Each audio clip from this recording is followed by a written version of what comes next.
Muy buenas a todos. ¿Qué tal están? ¿Cómo les va?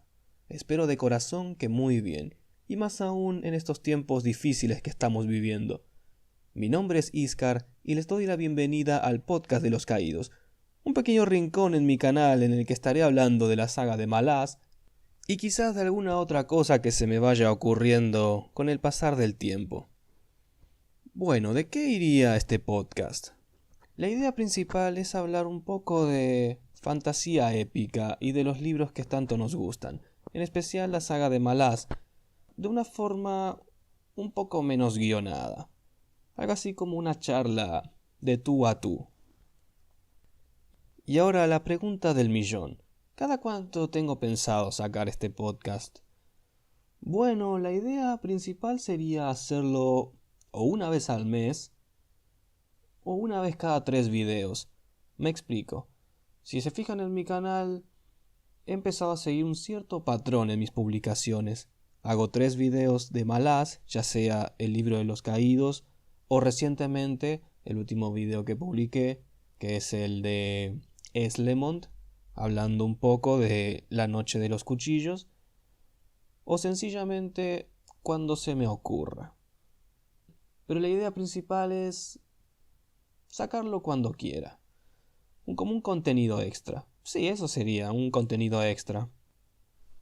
Bueno, para arrancar, quisiera contarles cómo descubrí esta saga. Creo que lo había mencionado en uno de mis videos así de pasada, muy seguramente de los 2 o 3 primeros, pero ya que estamos, voy a contar un poco cómo fue en realidad. Para empezar, quizás ya se dieron cuenta, pero soy de Buenos Aires, Argentina. No estrictamente un porteño, no me confundan con esa clase de gente, nada, mentira. Pero suelo ir bastante, o al menos solía ir, antes de la pandemia, a lo que es la capital. Más en concreto en la zona del Obelisco, donde está la hermosa, famosa y gloriosa Avenida Corrientes. ¿Y por qué le digo que es famosa y hermosa? Muy sencillo. Ahí mismo hay un mundo de librerías de usados. Uno puede recorrer ahí horas y horas y encontrar libros nuevos, pero a precio de gallina flaca. No puedo describírselos al 100% porque deberían verlo. O quizás alguno de allá de acá, de Buenos Aires, ha ido y me va a entender. Pero para quien me escucha de otro lado, es como... No es como. Es estar en una juguetería. En muchas jugueterías. En donde es ir un día, encontrar algo que no esperabas encontrar, ni tampoco estabas buscando. Y luego ir otro día y encontrar algo mucho mejor que el día anterior. Ya me entienden. Los que van a librerías de usados y encontrar ese libro que vos querías, pero que no te alcanzaba la plata. Así fue. Así es la sensación que te transmite la Avenida Corrientes. Siéndoles honesto, un poco ya la extraño. Más que nada porque solía ir luego de salir de la facultad. Salía a la tarde y, bueno, ya que estoy por ahí, me queda cerca, me tomo un colectivo y estoy horas y horas viendo.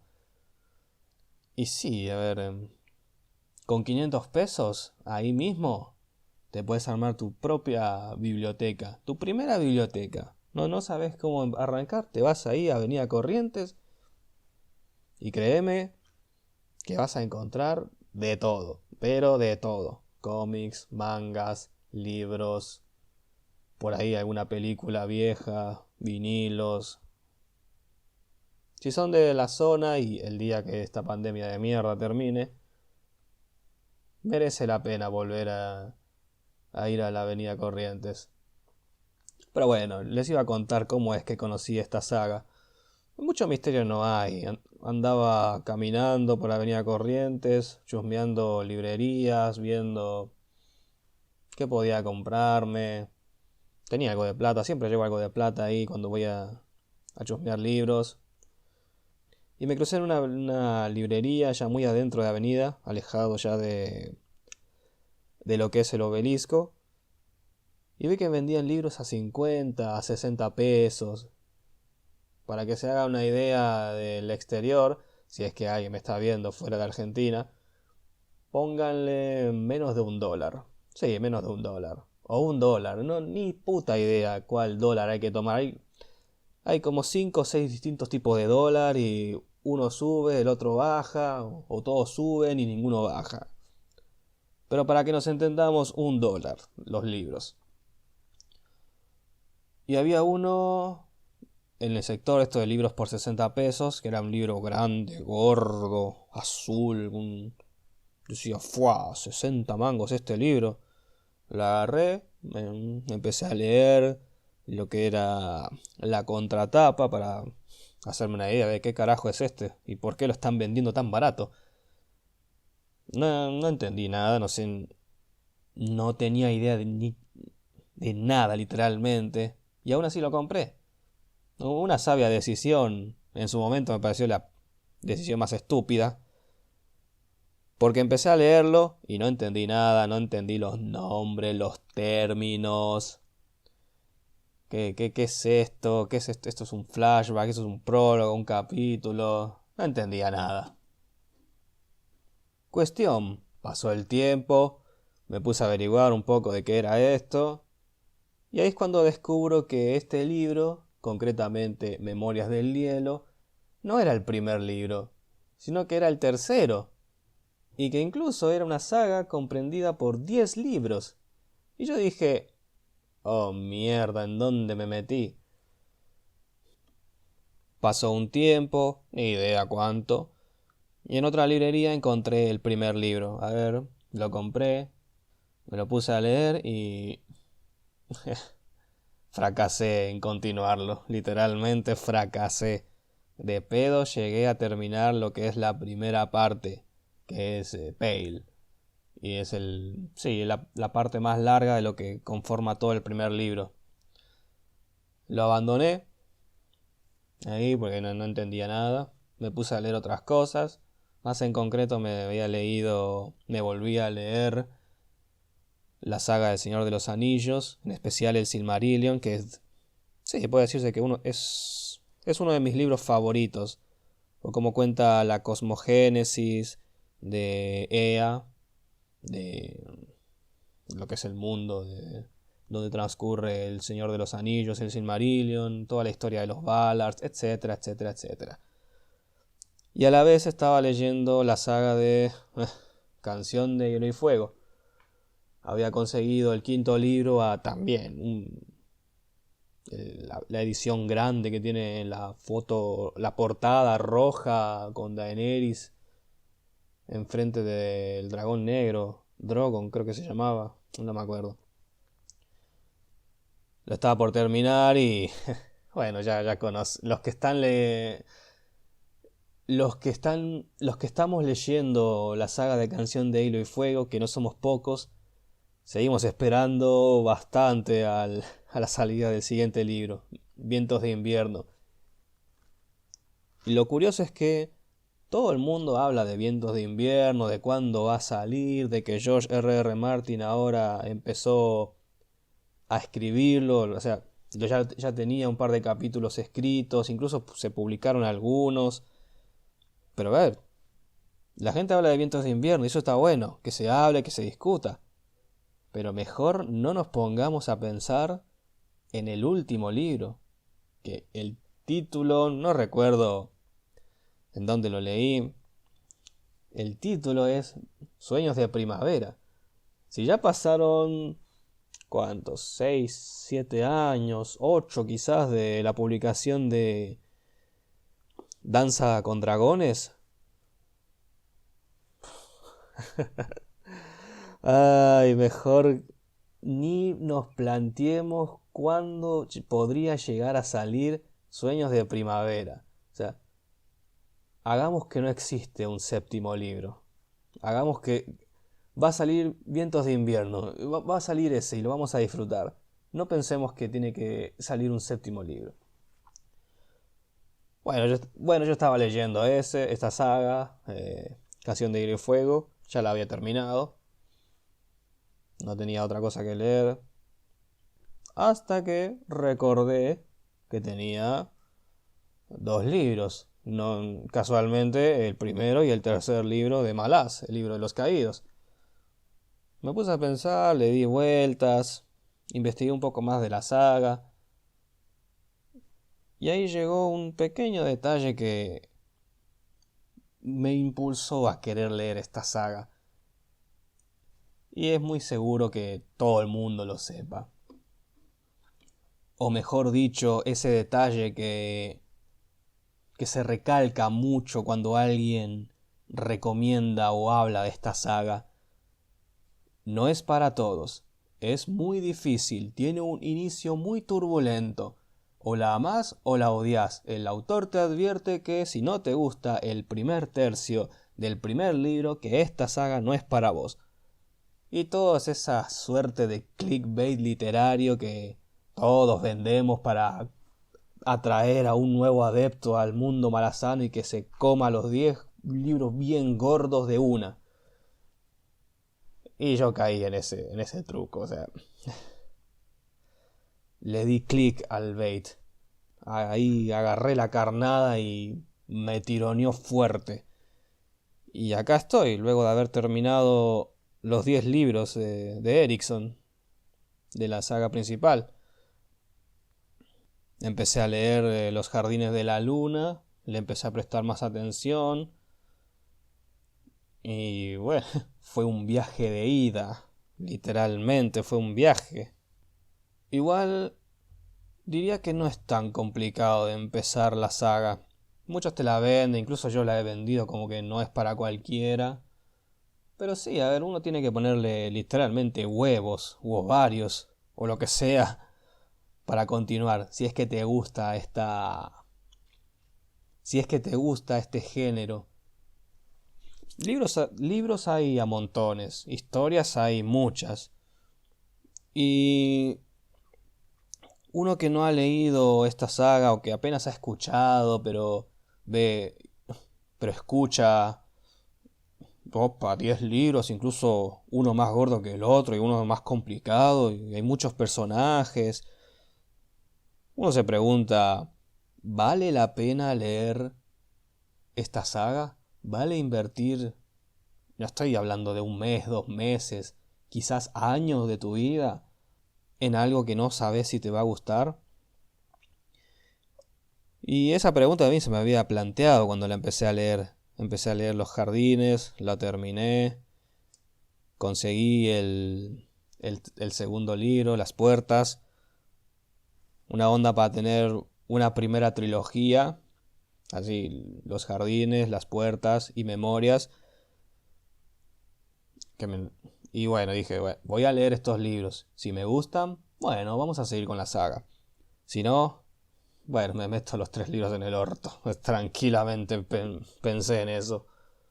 Pero por suerte no tuve que recurrir a esa práctica y terminé comprándolos uno a uno a los libros.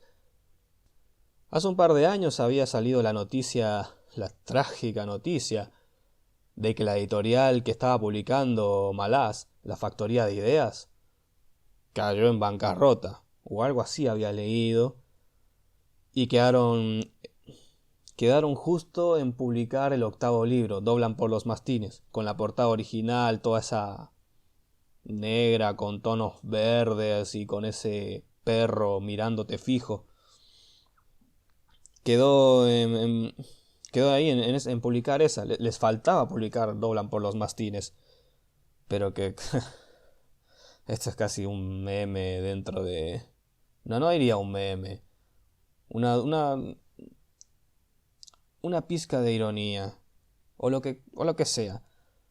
Pero publicaron el 4.º libro de Eslemon, Orbe Cetro Trono, antes que Doblan por los mastines, pues estaban publicando las dos series, el libro de los caídos y el imperio.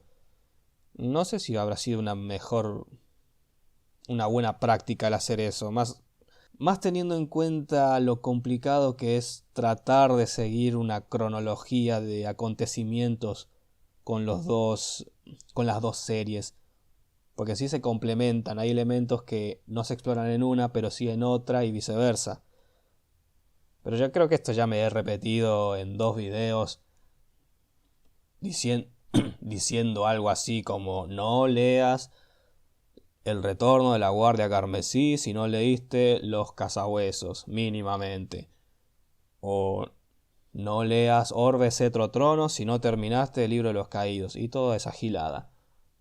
Y bueno, hay una verdad ahí en esa postura mía y de mucha gente sobre el cierto orden que hay que seguir. Más que nada si no querés comerte un hermoso spoiler, como te lo puedes comer si lees Empuñapiedras así de pasada, por ser curioso. Te lo lees, listo, cagaste, te comiste el spoiler. No vayan a verlo, no. Ya sé que esto es como no pienses en elefantes y pensás en elefantes, pero les digo, si están leyendo la saga, no lean el prólogo de Empuñapiedras, porque se van a llevar una sorpresa, y no muy grata. Volviendo un poco con los Jardines de la Luna, fue una aventura bastante interesante leer. Aunque creo que, o al menos ese era un argumento mío, luego de haber leído El Silmarillion más de una vez y Danza de Dragones, me creía poseedor de cierta experiencia con libros que tienen tramas tan complejas que espantan más que atraer. Y bueno, me mandé de una a leerlo. Y tal vez a muchos que lo empiecen se les complique. Así que se me ocurrió hablar un poco de qué va la trama. No de la saga global en sí, eso capaz que lo hable en otra ocasión, pero sí para entender de qué va Los Jardines de la Luna, o por qué tiene el título de Los Jardines de la Luna. Arranquemos por lo básico. En sí toda la saga va de la guerra. Sí, es un buen resumen eso. Todo el libro de los caídos va de la guerra. Pero la pregunta es, ¿qué guerra? Es una suerte de cliché que en todos los libros de fantasía épica haya guerra. Había guerra en El Señor de los Anillos, hay guerra en los libros actuales de Brandon Sanderson, hay guerra en los libros de Joe Abercrombie. Malas no iba a ser la excepción. Pero ¿qué hace especial a esta saga de Erickson? Y esto lo digo sin menospreciar a las otras, que tienen lo suyo. Aunque bueno, no he leído aún los de Abercrombie, salvo este de que está basado en vikingos, Medio Rey, sí, Medio Rey. Un bonito libro para arrancar con el autor. Pero bueno, a lo que venía. Malas va de la guerra. ¿Pero a qué guerra? Una guerra. Una guerra que se ha estado desencadenando por cientos de miles de años, pero de la que no te enterás nunca en todos sus detalles. Te dan ciertas pistas a lo largo de los libros que retratan esos acontecimientos que ocurrieron hace miles de años. El que más resuena y se menciona creo que en todos son las famosas guerras Yagud e Imaz, que en sí lo máximo que conocemos se da en el prólogo de Memorias del Hielo, que justo habla de el momento previo a que iniciaran el ritual del Telán, esa suerte de inmortalidad que los Imaz, porque no siempre fueron esqueletos, sino que eran personas, eran los ancestros de los humanos, iniciaron ese ritual con un propósito. Esto ya lo mencioné en un video, pero ya que estamos. Y el único propósito era acabar con los Yagud. Sencilla y llanamente eso. Aniquilar a todos y a cada uno de los Yagud que hubiese en el mundo. Y uno se pregunta, ¿por qué? O sea, ¿por qué esta raza abandonó toda su humanidad? Se convirtieron en zombies andantes con el único propósito de exterminar, literalmente, cometer genocidio hacia el pueblo de los Yagud. Bueno, esos detalles te los vas enterando poco a poco, con migajas de pan ahí tiradas al piso, a lo largo de toda la saga de los caídos. Hay una, hay una cronología que leí en la wiki que también te tiene sus huecos, la wiki de Malaz, de un chabón que recopiló todo lo que es la historia del libro de los caídos. ¿A qué me refiero?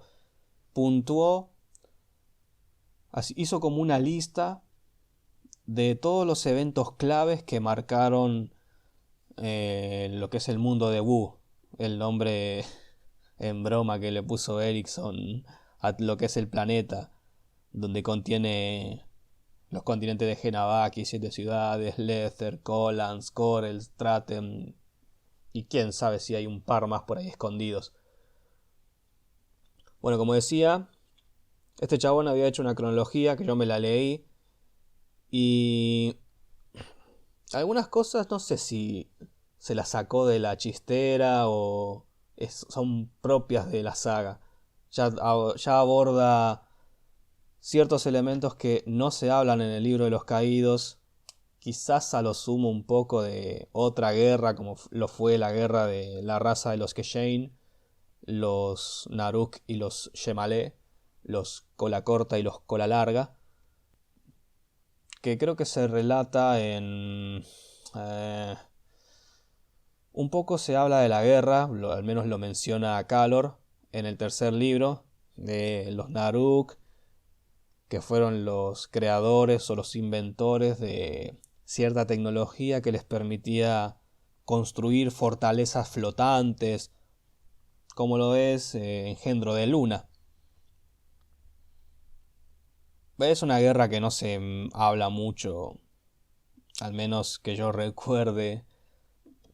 Pero este es el encanto de la saga del Libro de los Caídos, de un mundo tan amplio y tan cargado de historia que gran parte de esa historia solo se la conoce de a cachitos, de a pequeños pedacitos que algún personaje comenta y nada más, porque gran parte de la historia, como nuestra propia historia de la humanidad, se perdió porque no hubo registros, o quizás hubo registros, pero se perdieron en el tiempo. Un ejemplo, sí, un buen ejemplo sería la quema de la Biblioteca de Alejandría.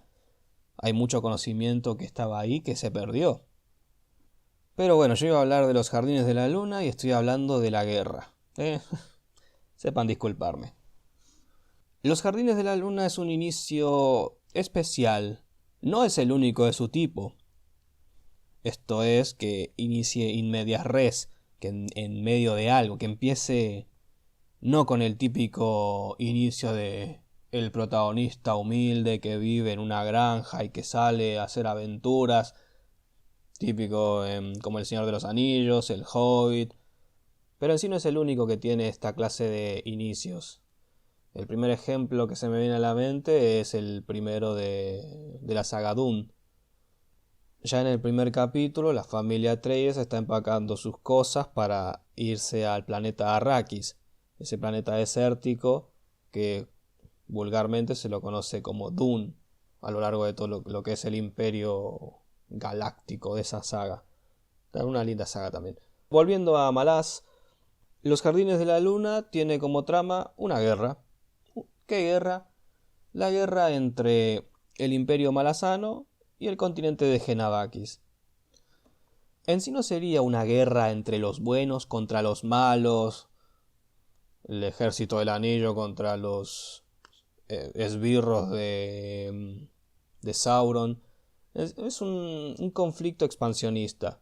El imperio de Malaz acaba de pasar por una suerte de golpe de estado y la nueva emperatriz, la emperatriz Lassen, tiene ganas de ocupar todo el mundo y empieza su expansión ya en lo que es el continente de Genavakis, que es donde ocurre la trama del primer libro.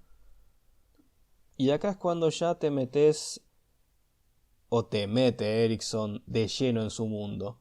No te explican nada, no sabes por qué esto, no sabes por qué ocurre lo que ocurre, lo vas a ir sabiendo a medida que vas avanzando en la historia.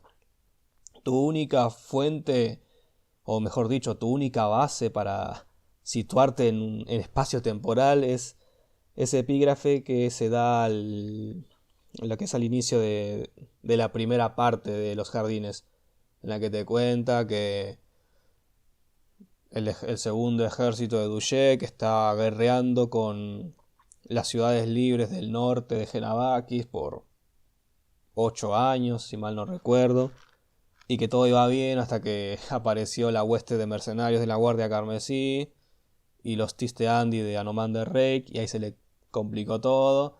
Y de paso están en un sitio hace años, que es el sitio de Pale, que es donde inicia en sí la historia, y después vas tirando. Pero la pregunta clave es, ¿de qué va?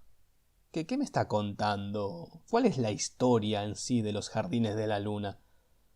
Sencillamente son dos historias, hablando así muy generalmente.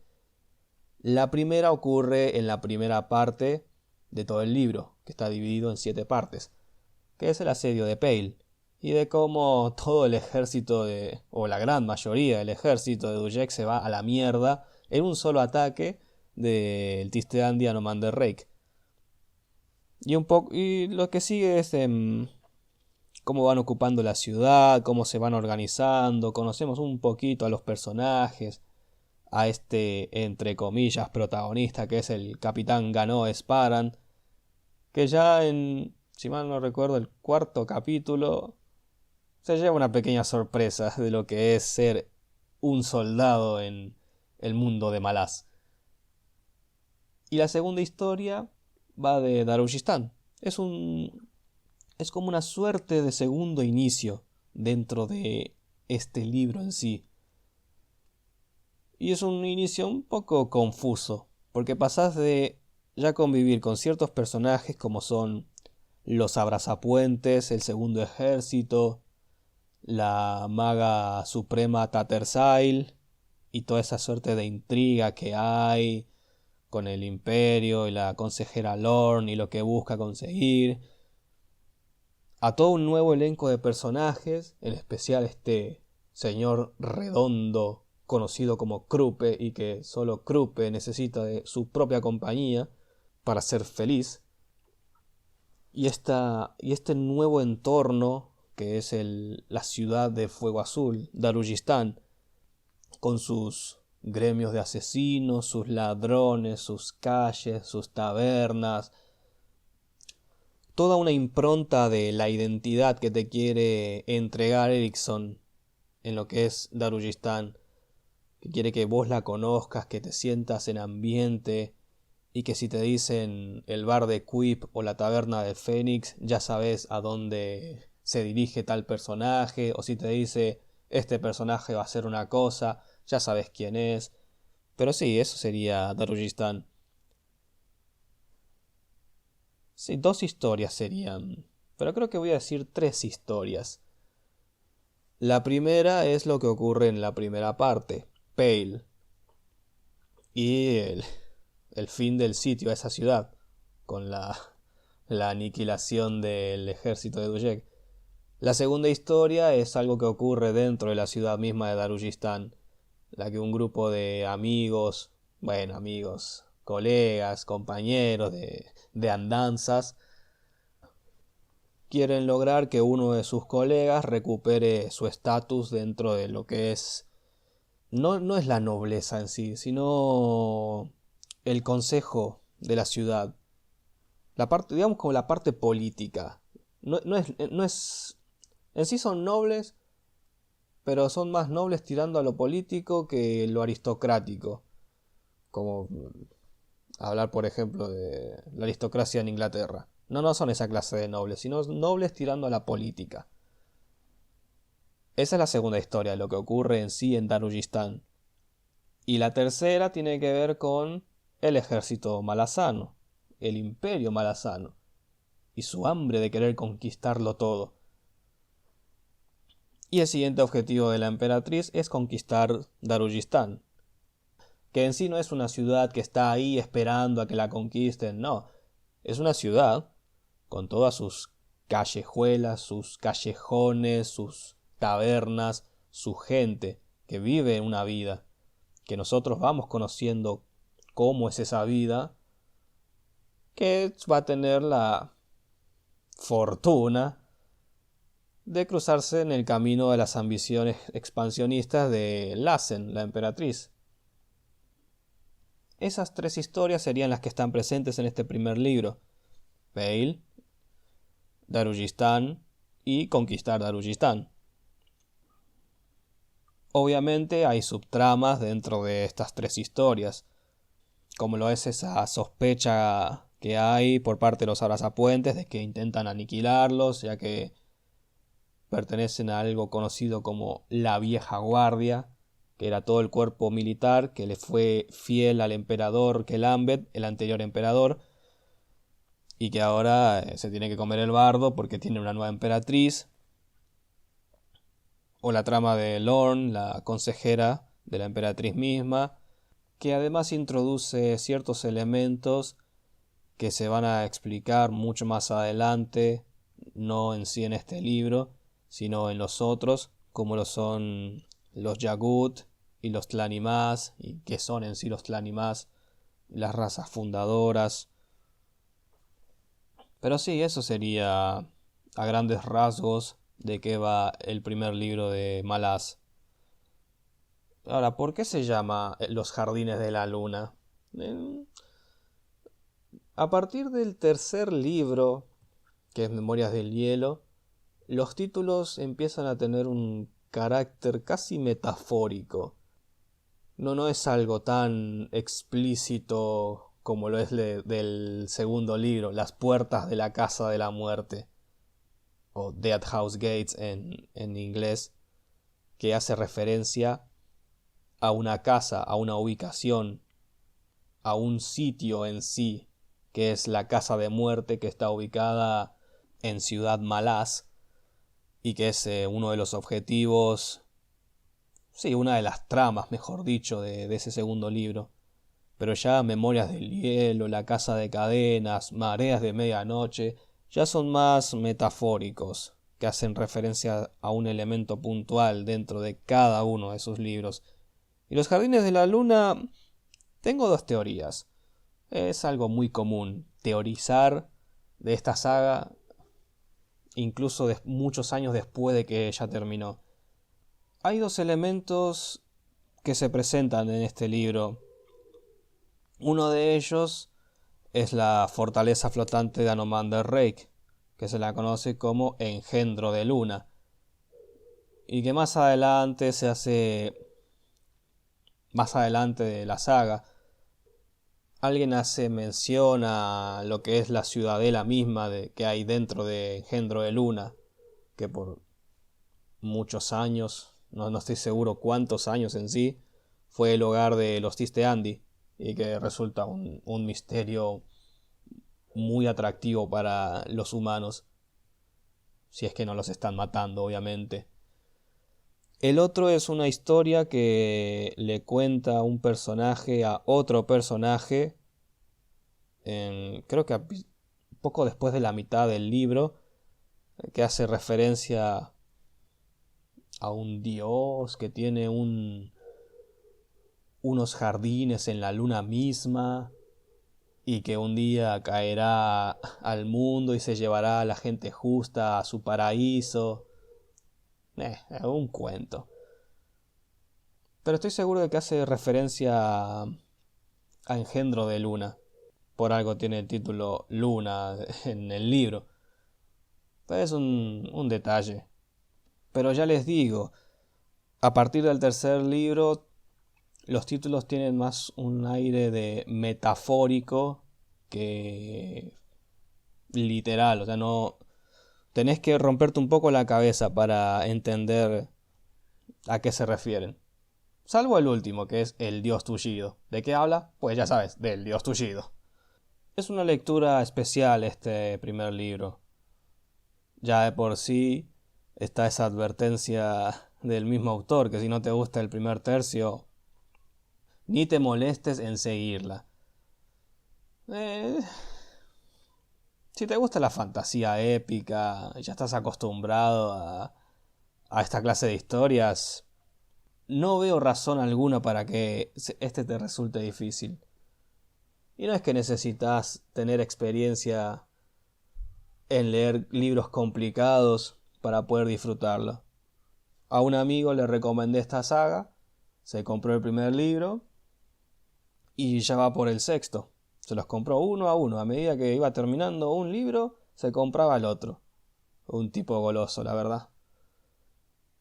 Pero bueno, logré que alguien que no leía mucho de fantasía épica se comprara uno a uno los libros y no son una compra ni barata ni ligera. Teniendo esto presente, ¿vale la pena invertir tu tiempo en esta colosal saga? Y una respuesta corta es sí, lo vale. Es una historia que en sí habla de la guerra, que tiene momentos muy fuertes, muy crudos y algunos muy confusos, muchos de ellos muy confusos, pero a la larga a uno lo termina cambiando. Uno empieza a ver la literatura fantástica de otra forma. No, ojo, no es por menospreciar otras clases de autores y sus historias. Aún me falta mucho por leer de fantasía épica. Pero la saga de Malaz es especial para mí. Y es una saga que recomiendo fuertemente si buscas un desafío. Si te gusta la fantasía épica, obviamente. Porque si no te gusta, bueno, te voy a recomendar este en particular. Pero sí, vale la pena. Ya cuando empezás el segundo y te encanta, listo, ya estás dentro de la saga. Y si vas al tercero, uff, por Dios, el tercer libro lo que es. Pero eso, yo opino que vale la pena.